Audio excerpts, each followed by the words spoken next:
Muito bem, meus queridos, estamos de volta para mais uma aula, é isso mesmo. Galerinha, vamos ficar atento à aula de hoje, que nós vamos explanar tudo sobre adubações em sistemas SAFs. Mas é claro, galera, cada sistema SAFs tem a sua estratificação. Então, o que nós vamos abordar hoje, temos que caracterizar o processo de adubação dentro de um determinado sistema SAFs. Na aula de hoje, na aula 19.1, vamos sempre estar aqui, ó, adubação. Vamos falar sobre adubação de cobertura, adubação verde e adubação orgânica. Lembrando que todos os processos, a matéria-prima, ela está sendo caracterizada pelo processo de retirar, coletar dentro na sua propriedade. Então você pode fazer adubação de cobertura com materiais advindos da floresta, com materiais advindos do processo de criação e bem como você pode auxiliar não só produto, a matéria-prima, para fazer a sua adubação específica para uma determinada cultura, pois dentro da restos de cultivares que você vai incorporar no solo e deixar por um determinado período de maturação, você utiliza dentro da cobertura de adubos orgânicos. Vamos ver então na tela, meu diretor, aumenta aí para mim, por favor. Mas tu não me deixa plantado na câmera, não. Aprender como a adubação pode ser realizada e as podas dentro do sistema SAF.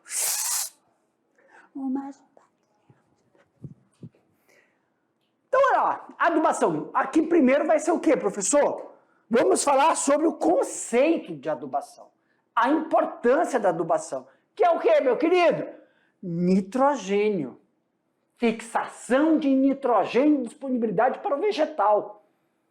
Nitrogênio, fósforo e potássio, para crescer forte, bem robusto, e depois dar o quê? Fruto. Primeiro flores, depois fruto. Vamos ler comigo? Leia comigo, meu querido.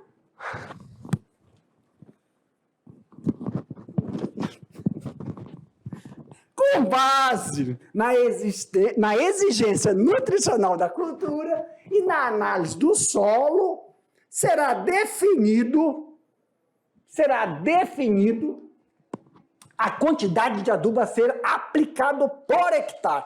Então aqui, ó, com base no quê? Com base no quê? Com base na análise do solo. Isso é muito importante. Obrigado! Muito importante. Então vamos lá, professor. Oi. Como assim com base? Back! Meus queridos, sempre. It is very important. Isso é muito importante. A análise de solo, que nós já vimos nas outras aulas, né? Lá no segundo ano, que se eu vou para uma área florestal e eu vou para uma área de produção agrícola, o solo é diferente. Então você tem que fazer coleta do solo, mandar para o laboratório, pois o laboratório vai te falar o quê? Vai te falar, primeiro, a estrutura daquele solo. O que é a estrutura do solo, professor? É um solo arenoso, argiloso, arenoso, é a estrutura, o perfil daquele solo. Isso é importante? É importante, porque dessa forma você vai conseguir verificar qual as condições de adubo, matéria orgânica, que vai favorecer a estrutura do solo para sua cultivar. Outra, vai falar se aquele solo é ácido, é básico, quantidade de alumínio, quantidade de sais minerais que tem ali. Por quê, professor? O que tem acidez do solo? Determinadas culturas não são tolerantes a um certo nível de acidez. Ou quando é muito A acidez é muito baixa, também não auxilia no processo de desenvolvimento do vegetal. Então nós temos cultivares, nós temos produções vegetais, aí você pode falar assim, horticultura, pode ser tanto leguminosa, alface, tomate, batata, cenoura, aipim, eu não queria falar aipim, eu ia falar inhame. Esses vegetais, eles se desenvolvem bem, alguns se desenvolvem muito bem em solos ácidos, outros em solos não tão ácidos e outros em solos básicos. Exemplo, abacaxi adora um solo ácido. E não é que ele adora, é que ele se desenvolve bem. Esse adora é retardadice da minha cabeça. Ele até que gosta, até que ele se desenvolve bem. Então, a análise do solo vai dizer como é que está.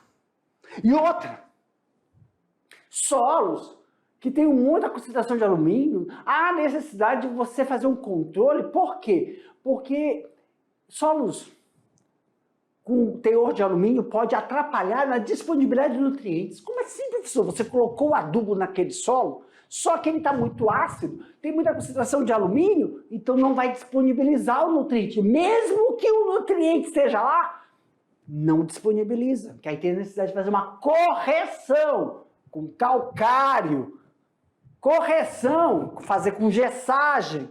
Então, para você, a análise do solo vai dizer quantos nutrientes tem ali, a estrutura do solo e também o pH do solo. Quando você tem esses dados, aí quando você tem a análise do solo, que você vai definir a quantidade de adubo que você vai utilizar por área plantada.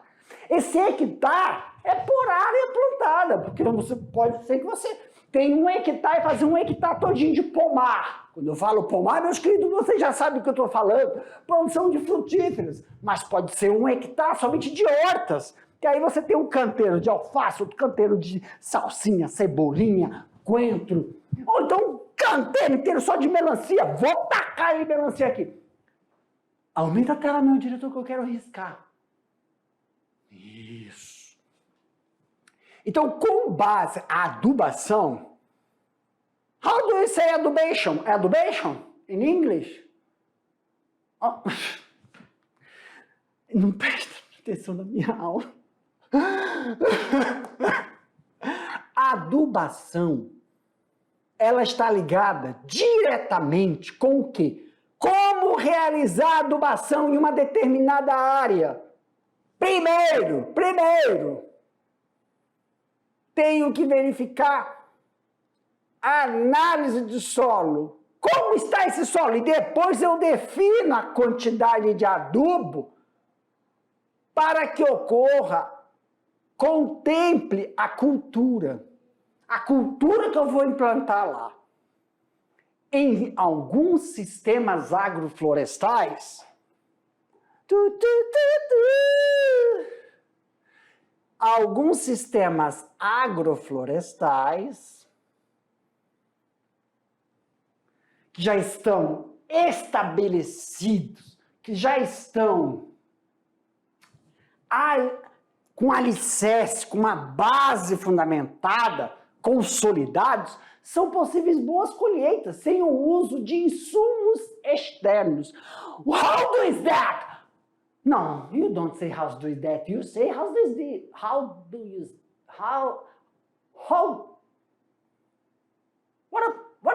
what is I don't believe. Agora me confusion todo. Eu não posso parar. Se eu pensar, o que eu vou falar em inglês não sai. Eu não posso, tem que soltar. E por isso, e por esse equívoco, eu peço desculpas. Vou retomar. Em alguns sistemas agroflorestais, que já são consolidados, são possíveis as boas colheitas sem o uso de insumos externos. How it is? O que são esses insumos externos? Back! Para mim, meu diretor! Insumos externos, pessoal, é quando você pega a matéria-prima, o adubo, seja qual ele for, você comprou. Os insumos têm que ser internos, produzidos na sua propriedade. Cama de aviário, esterco do gado leiteiro, do gado bovino, o esterco lá dos caprinos. Então você produz o seu adubo, tá bom? Opa, meu diretor!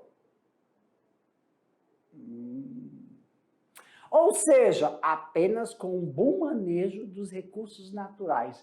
Toda a fertilidade de um sistema é garantida por meio da reciclagem dos nutrientes realizados do solo. Professor, what about this? O que é essa reciclagem? Pessoal, dentro do sistema agroflorestal, temos que ter a consciência de reutilizarmos todos os produtos naturais ou os insumos que já são matéria final de um determinado sistema. Oh, meu Deus! O que é uma matéria final? Exemplo, se você está fazendo uma horticultura, vai sobrar o que? Restos da cultura. Quando você colhe melancia e vai fazer outra plantação, ela já acabou. A melancia já deu o que tinha que dar. Não é isso? Aí tem a parte vegetativa. Tu vai arrancar aquelas folhas, Não. Claro. Para mim, quando você tem a melancia, você já tirou todos os frutos, ela já começou a cair, deu queda na produção, você vai retirar a parte vegetativa. Você vai jogar fora? Não. Você vai incorporar aquilo no solo. Mas é claro, ou se você não quiser incorporar, você vai cortar, você vai fazer o desbaste com uma máquina, parte aérea, e deixar a parte vegetativa no solo. Só que só pode realizar isso se você fez as boas práticas. Quais são as boas práticas, professor? Ou então, eu falei melancia, eu podia ter falado feijão, mucuna, qualquer outro vegetal. Você pode utilizar a parte vegetativa e encobrir o solo ou incorporar no solo, mas só pode ser realizado, meus queridos, se não teve nenhuma sinalização de doença e nenhum ataque de uma praga, seja nematóide ou pragas arbóreas. Nematóides são pragas que são vermes, que atacam o sistema radicular, então está no solo. Quando eu coloquei para arbórea, são insetos que podem colocar ovinhos ali e aí atacar a próxima cultura. Então, tratos culturais de prevenção que diminuem a incidência de pragas, essa matéria-prima que eu estou falando, esses recursos naturais, você reutiliza para devolver ao sistema, ao solo, todos os nutrientes utilizados na cultura anterior. Tá bom?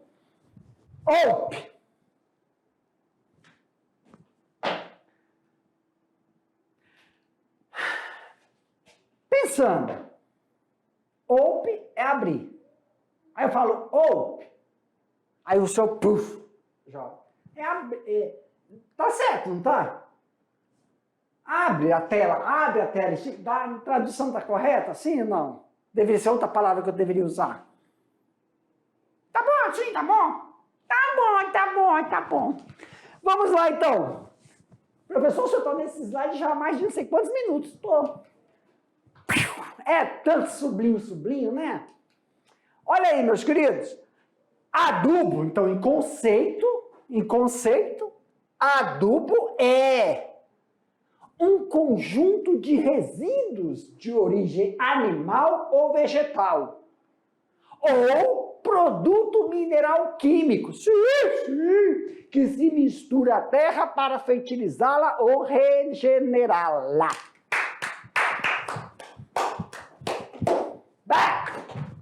Meus queridos,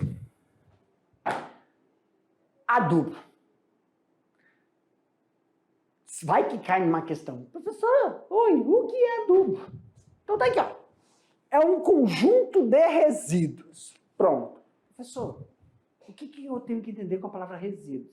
É o produto final, né? Por exemplo, produto não é final, desculpa. Por exemplo, na criação de galinha, qual é o produto final de galinha? O produto do aviário de postura, ovo. Produto do aviário de postura é ovo, mas eu estou falando de resíduos.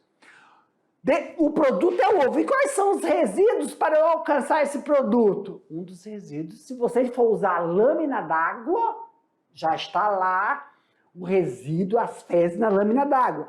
Uns usam cama, que a gente fala, aquela palha, a sarrapilha. E aí esse produto, esse resíduo é de origem animal. Se você faz criação de caprinos, aí você tem embaixo do aprisco os restos, né, do esterco. Você tem de gado, você tem de caprino, tem de ave, tem de coelho, tem da piscicultura, da suinocultura. São resíduos. Esses resíduos passam por um processo de decomposição, é óbvio. Agora, professor, se eu falar de vegetais, aí eu falei da mucuna, falei do feijão. Quando você colhe, por exemplo, terminou a colheita da soja, tem o quê? Tem a parte vegetativa, as folhas. Quando essas folhas você pode reutilizar, só que tem uma coisa muito importante. Quando você faz uso de resíduos vegetais, tem que tomar cuidado com doenças fitossanitárias para não aumentar o processo de infestação no solo. E é óbvio que de animais também tem esse processo, tem que tomar muito cuidado. Por isso que o processo de decomposição... What is this? O que é esse processo de composição? São as compostagens. Quando a mamãe está fazendo a salada, quando a mamãe está fazendo a nossa comida, restos da horta, casca, passa por um processo. Processo de quê, professor? Processo de compostagem. Transformar essa matéria bruta em humus, em adubo. Lembra que você não pode utilizar o esterco, seja ovino, bovino, suíno, eu ia falar equino, acredita? Seja a origem que for, ele tem que passar por um processo de fermentação para disponibilizar os nutrientes. Tudo bem? Tudo bem.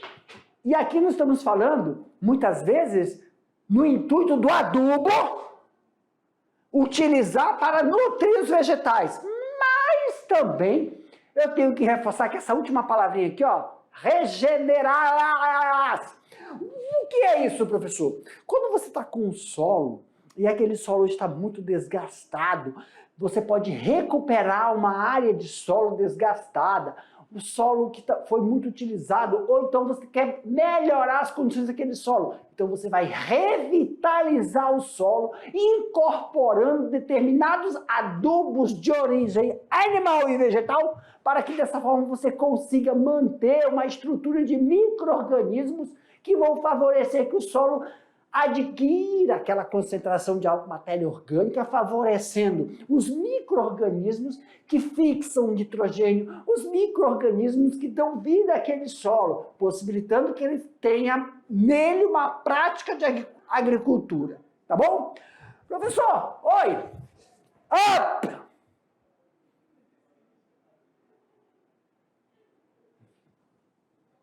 Acorda!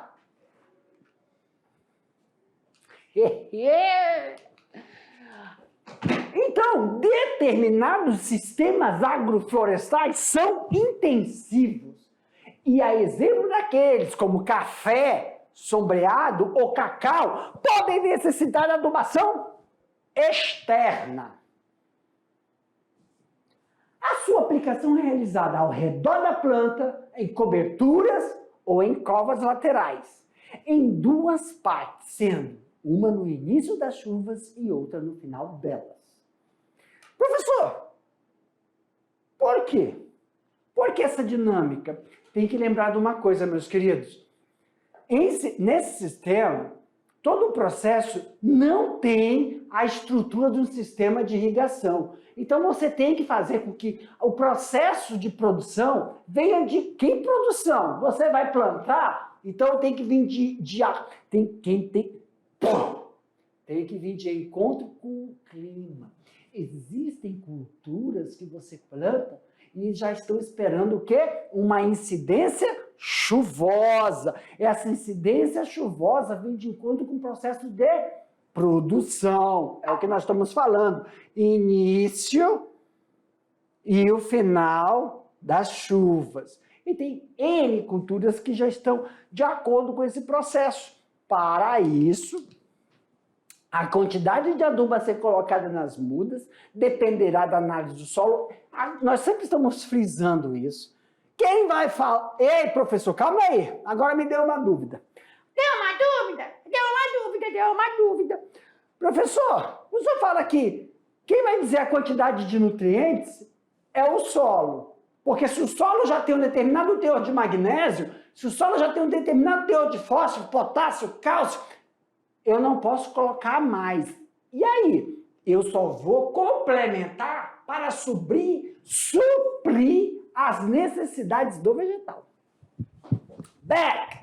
Se você vai plantar um açaí, então eu tenho que saber, o açaí precisa de quanto de nutriente? Quais são os nutrientes essenciais para a produção da parte vegetativa? Quais são os nutrientes necessários para a produção da parte floral e frutificação? Para que um açaizeiro se mantenha. Aí a gente tem uma tabela para isso. E aí ele vai te falar a quantidade de nutrientes, de adubo necessário para o açaí. Aí você tem a análise do solo, você vê o quanto já tem, você complementa. Se não tem, você coloca o total, para que o açaizeiro consiga se desenvolver. E aí, você vai colocar, a gente fez um cálculo, onde você vai colocar o que ele precisa para se desenvolver e ainda deixar no solo, não exaurir o solo, retirar todos os nutrientes. Sempre ficam os resíduos para manter a dinâmica dos micro-organismos que ali estão, que a gente fala solo vivo. Não aquela tradicional forma de monocultura que exaure o solo, mata o solo, retira todos os nutrientes. Sempre tem que ficar a porção para manter os micro-organismos. Lembre, não adianta... O que isso está falando? Não adianta você colocar nutrientes no solo para a planta, para a cultura, se você não deixar uma porção, que a gente faz o cálculo, para manter os micro-organismos, porque os micro-organismos que vão auxiliar nessa dinâmica.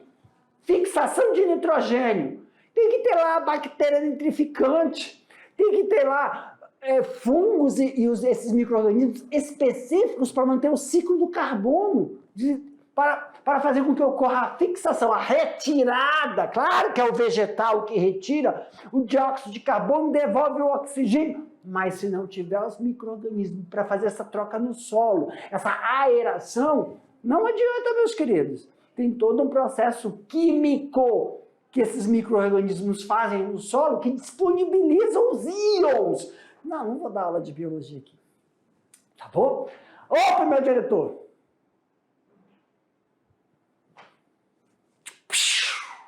Então, a quantidade de solo a ser colocada nas mudas dependerá da análise do solo. E, não se coloca no caule, não se coloca o adubo rente ao caule, ou então na porção do colo. Ai, lembrei, colo. É aonde, professor? É aqui, tá vendo? A área que é... não, isso aqui não. Tudo. Aqui, tá vendo, Olha aí, Ao redor. É ao redor. E tem um raio, isso aqui é o raio, É de acordo de acordo com o diâmetro da copa da espécie que você vai estar utilizando. Então, você não vai colocar aqui, rente ao caule. Você vai colocar ao redor, tá bom? Claro que a gente sempre está frisando aqui que deve ser seguidas as orientações, né, da assistência técnica, porque vai mudar de acordo com o quê? Vai mudar de acordo com a cultura que você está aí. Você tá plantando. Adubação verde. Utiliza de preferência plantas leguminosas.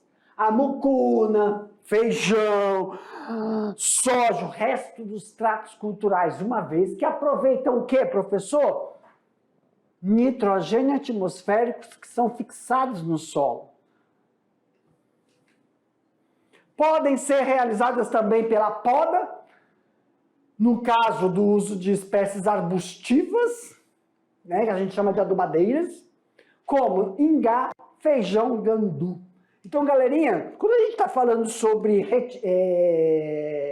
poda, por exemplo, nós fazemos poda de condução, poda de formação, poda de floração, poda de frutificação. Você tira esses pedaços e coloca embaixo. Para mim, meu diretor, você utiliza, né, o material advindo da poda para colocar embaixo ou próximo ao caule, favorecendo a retenção da umidade, protegendo com que o solo não fique exposto com as incidências solares, mantém também o processo de amenizar o surgimento de ervas daninhas e diminuir a possibilidade de ocorrer o processo de ataque de pragas. Eita lasqueira! Mas ó, só pode se utilizar isso quando você faz um determinado processo de poda ou trato cultural que você se visualiza que não há contaminação ou vestígios de doenças fúngicas, bacterianas, ou então quando você vê que não tem ali, ó, debaixo das folhas, né, ovos de insetos que podem depois eclodir e atacar o próprio vegetal. Então, a poda fitossanitária ela é importante para que você não reutilize material que esteja infectado, tá bom? Na tela, meu diretor. O benefício da adubação verde ocorre pelo efeito de melhoria das condições físicas do solo. Claro, quando você... Professor, o que isso significa? Pessoal, essas condições do solo é que quando você tem matéria orgânica no solo, o que é essa matéria orgânica?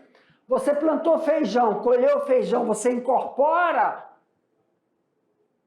o trato cultural na terra, as folhas do feijão, plantou mucuna, corpora, colheu, corpora. Isso melhora o teor de matéria orgânica do solo. Isso melhora com que ocorra a fixação do nitrogênio. Isso faz com que o solo tenha uma retenção de umidade. Professor, quando o senhor fala que tem retenção de umidade, o que isso significa? Disponibilidade dos nutrientes. Porque quando tem água, a água faz com que os nutrientes ficam em solução. Tá?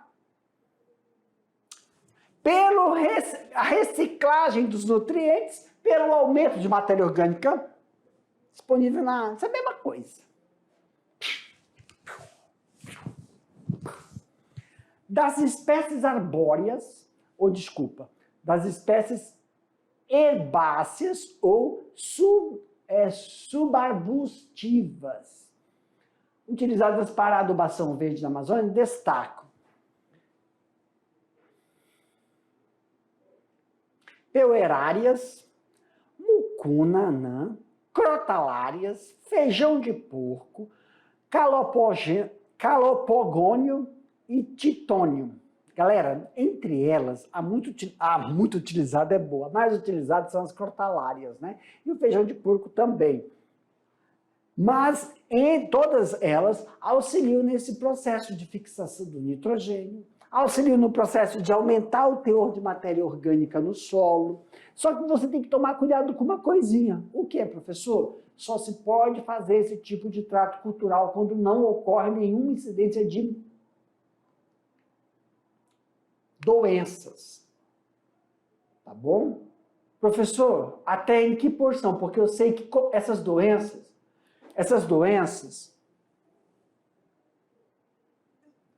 não é que vai ter que ser livre de doenças, que pode acometer esse vegetal.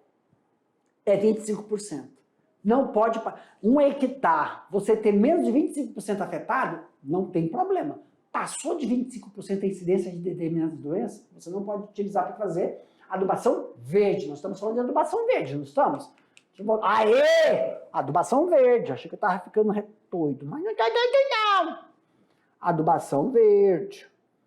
Então, tem que tomar cuidado com a incidência de doenças, porque nós não estamos usando inseticida. Aqui é tudo natural. Ok. Próximo. Indicação de leguminosas, arbutíferas e arbóreas. Tem o ingá, palheteira, leucena. A leucena eu gosto.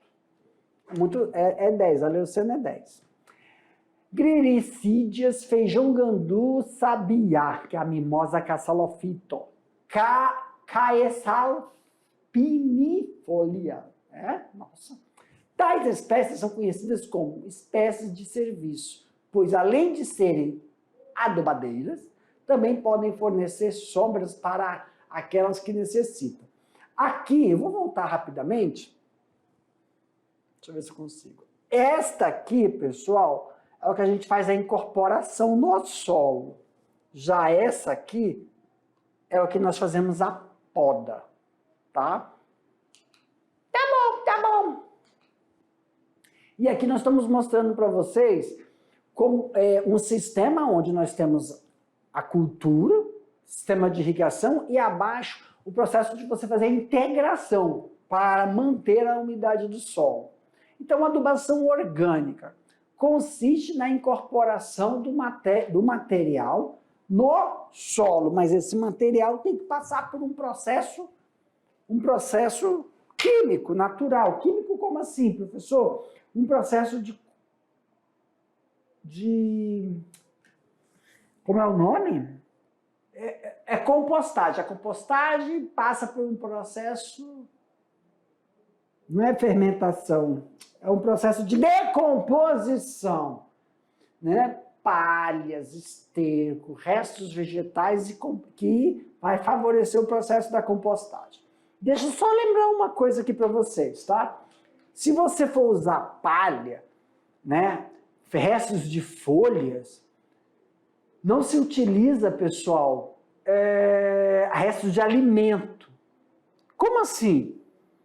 Para fazer a compostagem, a adubação orgânica, você não utiliza macarrão, resto de comida, macarrão, feijão, arroz. Não. É a casca do vegetal. Batata cozida pode? Não. A casca da batata pode. A casca de batata que você está vendo aí é a casca da batata crua. Restos advindos da horta. Casca de ovo, galerinha, eu sei que está inteira aí, mas para você fazer isso, você tem que quebrar a casca do ovo.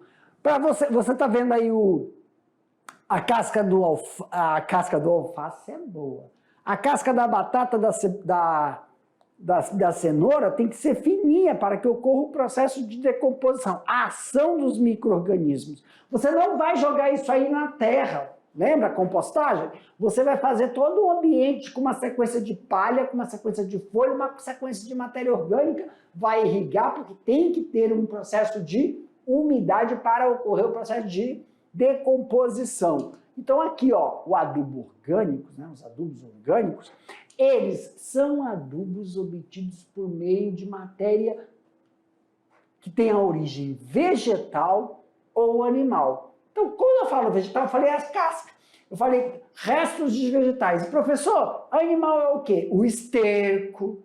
Lembra do esterco do gado? O esterco da galinha, o esterco do cabrino. Aí, ó, como esterco. Farinhas, bagaço de casca e restos de vegetais decompostos ou ainda em estágio de decomposição. Esse material sofre decomposição e podem produzir utilizado pelo homem durante o processo de melhoria do solo. A matéria-prima, que é a matéria orgânica, inclui o carbono, energia química e nitrogenados, bem como os sais minerais fornecidos pelo processo de decomposição através desses organismos. Isso favorece a dinâmica do quê, professor? Aí, ó, solo convencional e o solo orgânico. Solo orgânico, quando nós temos esses micro-organismos que vocês estão vendo aí na imagem, pessoal, qual a diferença, professor? Você pode falar para nós? Pessoal, em comparação, um solo convencional, ele é um solo compacto. O solo compacto significa que não vai ter aeração. O que é aeração? É as trocas gasosas que tem que ocorrer. pois esses vermes que vocês estão vendo no solo, esses micro-organismos, bactérias, fungos, soltam gases advindos do processo de decomposição. Há uma troca gasosa. Isso também favorece com que o solo fique o quê? Aerado. O que é aerado? Fofo. Fazendo com que o sistema radicular, olha aí, ó, tenha uma melhor profundidade. O sistema radicular tem uma profundidade favorecendo que ocorra o quê, professor?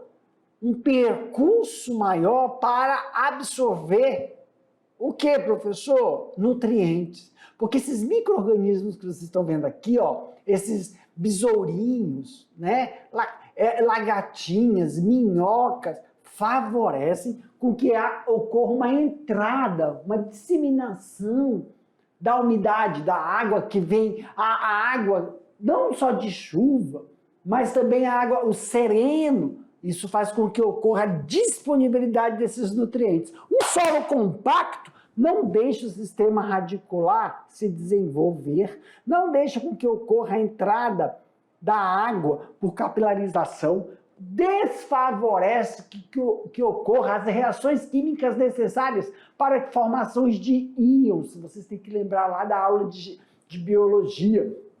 Quando os minerais entram em contato com a água por ser uma estrutura molecular de polo, favorece com que ocorra a liberação dos íons. E esses íons vão ter uma relação hidrofílica com a água, favorecendo com que, quando a mesma é absorvida pelas zonas políferas do sistema radicular, elas possam ser conduzidas para a formação do sistema de seiva bruta em relação à seiva elaborada, que ocorre pela fotossíntese da parte vegetativa dos vegetais. É óbvio, se é vegetativa tem que ser dos vegetais. Para mim, meu diretor. Meus queridos, aqui a gente finaliza a aula sobre processos de adubação. Mas daqui a pouco o tio volta para a gente fazer o quê? Corrigir as atividades e também esclarecer algumas dúvidas. Então, daqui a pouco eu volto com aquele bate-bola, jogo rápido, para a gente rever todo o assunto que foi abordado nessa aula, ok? Aguardo vocês, até a próxima.